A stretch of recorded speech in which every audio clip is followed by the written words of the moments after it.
తులారాశి వాళ్లకు ఈ వారం అనేకమైనటువంటి మార్గాల ద్వారా ఆదాయాలు సంపాదించుకునే అవకాశాలు కలిసి రాబోతున్నాయి. కాబట్టి ప్రతి అంశాన్ని జాగ్రత్తగా మీరు ఆచితూచి వాటిని పనులు చేపడుతూ ఉండాలి. ఎక్కడ లోపాలు లేకుండా, నిర్లక్ష్యాలు లేకుండా కష్టపడుతూ ఉండండి. మంచి ప్రయోజనాలు మీకు అనుకూలంగా మారుతూ ఉంటాయి. అలాగే మీరు పనిచేసేటటువంటి ఉద్యోగ స్థానం కావచ్చు, కార్యాలయాలు కావచ్చు, మీ కృషికి తగినటువంటి చక్కని గుర్తింపు, గౌరవాలు కూడా పొందుతూ ఉంటారు.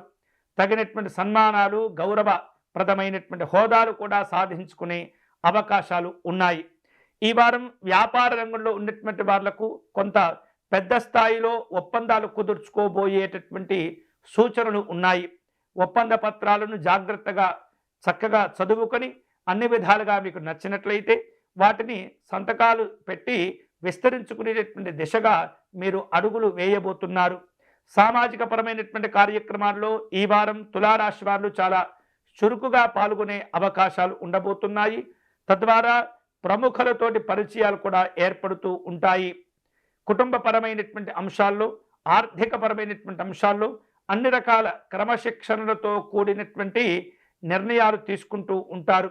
అలాగే మీకున్నటువంటి అన్నదమ్ములు కానీ, అక్కచెల్లులు కానీ వారి యొక్క సంపూర్ణమైనటువంటి సహకారంతో కొన్ని కీలకమైనటువంటి పనులు చేపట్టే ప్రయత్నాలు చేస్తుంటారు.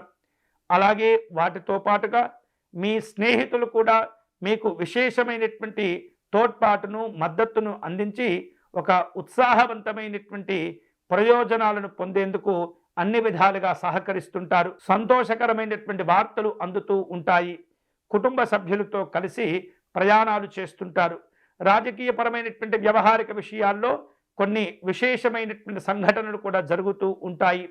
విద్యాపరంగా చూస్తే ఈ వారం విద్యార్థులకు సాంకేతికపరమైనటువంటి పరిశోధనలు చేసే అటువంటి రంగాల్లో చదువుకునేటటువంటి విద్యార్థులకు తాము కష్టపడటం ద్వారా బహుళజాతి సంస్థల్లో మంచి ఉద్యోగాలు లభించటము, ప్రాజెక్టులలో మీ యొక్క ప్రమేయం ఉండేటటువంటి విధంగా మిమ్మల్ని నియమించేటటువంటి ప్రయత్నం చేస్తుంటారు. ఈ వారం ఈ తులారాశి వారు మరిన్ని శుభకరమైనటువంటి ఫలితాలను పొందేందుకై మహాలక్ష్మి అమ్మవారిని పూజిస్తూ ఉండాలి.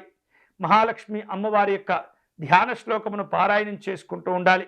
వీలైతే ఈ వారంలో సాయంత్రం వేళలో మహాలక్ష్మి అమ్మవారికి ప్రీతిగా సంధ్యాదీపమును వెలిగించి అమ్మవారికి నమస్కారం చేసుకోవటం మంచిది. వీలైతే కనుక ఆవునేతితో దీపారాధన సమర్పణ చేయటం, కనకధారా స్తోత్రమును పారాయణం చేయటం, అమ్మవారికి కుంకుమ పూజను నిర్వహించుకోవటం అనేది చాలా చాలా మంచిది.